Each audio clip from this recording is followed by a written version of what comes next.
She stood in the hallway, heart pounding so loud she thought it would burst. Her name is Jennifer Walker. She is 25 years old. This is only the start of her long story. If you want more, please like and drop a comment, and don't subscribe to the YouTube channel for more revenge stories just like this. Jennifer grew up in Cedar Glen Estates. She had a happy childhood with her family. Her brother, Ryan, was her hero.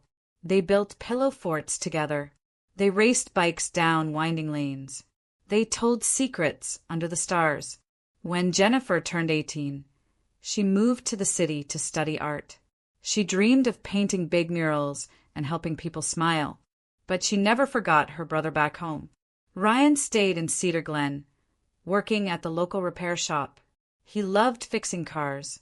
He loved visiting Jennifer on holidays. They stayed close. At 23, Jennifer met a warm, kind man named Marcus. He was funny and gentle. They shared pizza by candlelight. They laughed until their sides ached. Jennifer thought she had found love. She also thought Ryan would be happy for her. But Ryan was worried. He thought Marcus was too soft for Jennifer. He worried about her heart. Jennifer tried to show her brother how Marcus cared for her soul. She painted him little sketches. She smiled at Ryan and said, "He's good, I promise." 2 years later, Ryan introduced Jennifer to his fiancée. Her name was Taylor.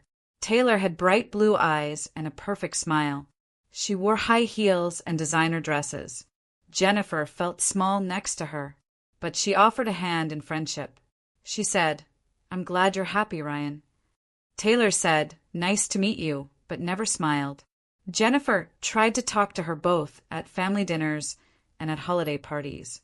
Taylor answered only a few words and seemed busy checking her phone. One night, Jennifer went to Ryan and Taylor's home to drop off an anniversary gift.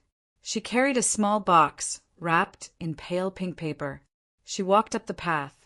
The lights in the house were warm and soft. She knocked on the door. Ryan opened it with a big grin. He said, "Jen, come in." Taylor stood behind him, arms crossed. She barely moved. Jennifer stepped inside. She said, "Here's something for you both." She handed the box to Ryan. He opened it and laughed. "Amazing," he said. Inside was a photo frame with a picture of Jennifer and Ryan as kids. Taylor frowned and walked away to the kitchen. Jennifer stayed to chat a little longer. They talked about work and old games they used to play. Taylor never came back to join them. When Jennifer left, she waved goodbye. She felt a small sting in her chest. Something was off. Over the next weeks, Jennifer tried again to be friendly. She sent a text. "Let's have lunch soon. My treat." No reply. She left a voice message. "Hope you're both well." No answer. Jennifer felt sad. She thought maybe Taylor was shy or maybe she was busy. Jennifer decided to give space and wait. One Saturday, Marcus invited Jennifer to his art show. Jennifer was excited. She asked Ryan if he and Taylor wanted to join. She said, "I'd love to see you there." Ryan texted back quick, "Can't. Busy." She did not ask why. She felt hurt but kept her smile for Marcus. At the gallery, Jennifer showed her best paintings. People clapped. Marcus hugged her. She laughed and felt proud. Later that night, Ryan texted her, "Why did you call Taylor while you were at the show?" Jennifer froze. She had never called Taylor that evening. She texted back, "I didn't." "Are you sure?" Ryan said, "Yes. She told me you kept calling her from the gallery. She says you kept telling her how pretty she looked." Jennifer dropped her phone on the couch. She stared at the wall. She never said those things. She never called Taylor at all. Jennifer tried calling Taylor to fix the mistake. No answer. She tried a text. "I did not call you." No reply. She sat alone in her apartment, heart beating. She felt pain like a knife. Why would Taylor lie? Why would Ryan believe it? The next day, Jennifer went to see Ryan in person. She walked up the path to his repair shop. She wore her favorite blue dress and carried cookies. She knocked on the door. He opened it, face cold. She handed him the plate.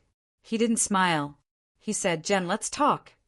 He led her into the back office. Tools hung on the wall. She put the cookies down. Her hands shook. Ryan said, "Taylor said you crossed a line." Jennifer blinked. "What line?" He read a message on his phone. Jennifer saw the words. "She told me you said you wanted her to wear something sexy, that you wanted to take her out of that dress." Jennifer felt tears. She shook her head. "I never said that." Ryan stared. "She's sure," he said quietly. "She's hurt." Jennifer's chest felt tight. She had no proof to show. No recording. No witnesses. She walked home in a daze. She could hear Ryan's voice in her head. "Stay away from us." He didn't say it yet, but she knew it was coming. She cried on her bed. She felt angry. Angry at Taylor for lying. Angry at her brother for not trusting her. But also scared. What if no one believed her? What if she lost her brother forever? Jennifer spent the night tossing. She thought of all the good times with Ryan. The pillow forts. The silly jokes. How he taught her to ride a bike. How he protected her from bullies. She couldn't let this end. Not like this. Early the next morning, she packed a small bag. She grabbed her laptop and some sketches. She left her apartment and drove back to Cedar Glen. She needed to talk face to face. She parked outside the shop. She braced herself. She stepped inside. Ryan looked up. Taylor was there, arms folded. She gave Jennifer a cold look. Jennifer's heart pounded. She said, "I came to talk." Ryan's eyes were sad. Taylor's were angry.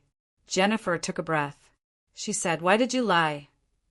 Taylor snapped, "You know why." Jennifer shook her head. "No, I don't." Taylor stepped forward. "You were flirting with me at the gallery. You made me uncomfortable." Jennifer swallowed.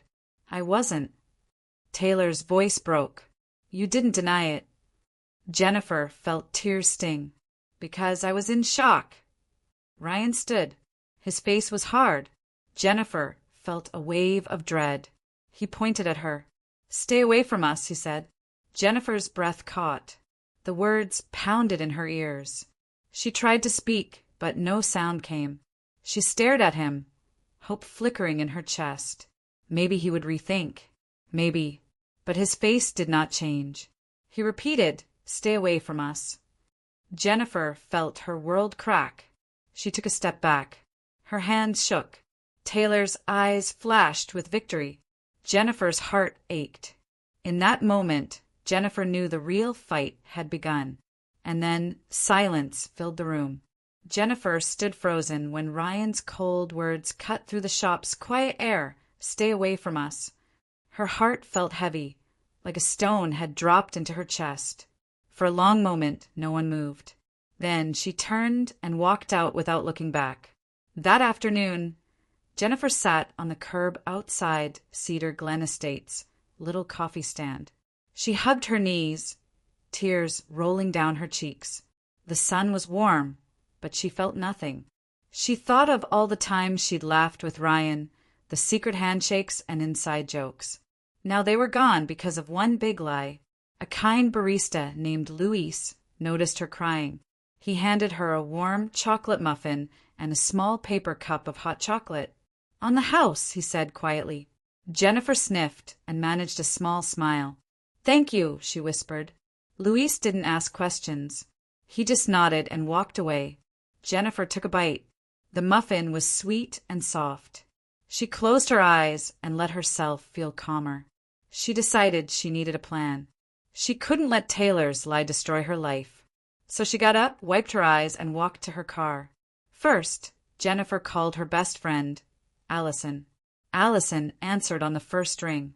"Jen, are you okay?" she asked, voice full of concern. Jennifer explained everything. Taylor's false accusation, Ryan's harsh text.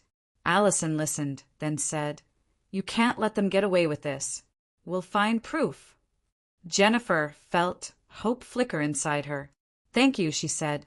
Jennifer and Allison met at Jennifer's apartment that evening. They sat at the kitchen table, papers spread out. Phone records, gallery guest lists, screenshots of texts. Allison typed on her laptop while Jennifer made calls. They asked the gallery manager if any calls had been made from Jennifer's phone that night. The manager checked and confirmed. No outgoing calls to Taylor's number. Jennifer printed the statement. Next, they looked at security camera footage from the gallery entrance. A friendly guard agreed to help. He found no record of Jennifer's phone leaving her pocket to make a call. Instead, he noticed Taylor arriving in a red SUV with tinted windows that same night. In the footage, Taylor pulled out her phone and tapped it for several minutes. Allison said, "She must have used your number to call herself," then deleted the call log. Jennifer felt both anger and relief. She had proof. The next day, Jennifer drove back to Cedar Glen. This time, she went to the local cafe where Taylor often worked part-time. She asked to speak with the manager, Mr. Grant. He was surprised to see her. She showed him the gallery statement and the guard's note. She explained what happened. Mr. Grant frowned. "If these are real, she's lying to your brother and hurting you." He agreed to keep the footage from his cameras in case they needed it later. Jennifer felt stronger. For the first time since the accusation, she believed in herself. She texted Ryan, "I have proof. Let's meet tomorrow at noon at the gazebo by the lake." She didn't know if he would come, but she had to try. That night, Jennifer painted. She spread out her paints on the floor and worked on a mural idea. Two sisters helping each other through a storm. Each brush stroke made her feel braver and calmer. She remembered that kindness and creativity were her true strengths. The next morning, Jennifer arrived early at the lake gazebo. She placed the gallery statement and a copy of Mr. Grant's memo on the wooden bench. She checked her watch. Noon came and went. She saw no sign of Ryan. Instead, Taylor arrived, face pale, hand shaking. Taylor looked down at the papers. Jennifer approached slowly. "Why did you do it, Taylor? Why lie about me?" Taylor's eyes filled with tears. She whispered, "I was afraid Ryan would marry you instead of me." Jennifer's breath caught. She hadn't guessed that. Taylor's voice broke. "He always talked about you like you were perfect. I felt invisible." Jennifer felt a mix of pity and anger. "You should have told me," she said softly. "Instead, you destroyed me." Before Jennifer could say more, the gazebo door creaked. Jennifer's heart raced. Was Ryan coming? Or someone else? She looked toward the path and saw a tall figure stepping into the morning light. Face unreadable. Then the figure spoke, and Jennifer's blood ran cold. Jennifer's heart froze when the tall figure stepped into the light. It was Ryan. His face was pale and his eyes were full of hurt. He held a small envelope in his hand. Taylor stood behind him, arms crossed. Jennifer's breath caught. "Jennifer," Ryan said, his voice shaking.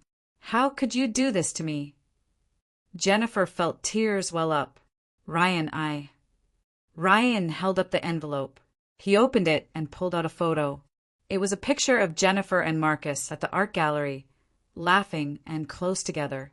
But in the corner of the photo, someone had scribbled a red X across Taylor's face. "This came in the mail today," Ryan said, voice tight. "Someone wants you to look bad, so they made this photo to look like you were mocking Taylor." Jennifer stared at the picture. She shook her head. "That's not mine. I never marked it." Taylor's face turned red. She took a step forward. "See? She's lying again. First she hit on me, and now she's trying to trick us with fake pictures." Allison's words from the night before echoed in Jennifer's mind. "We'll find the truth."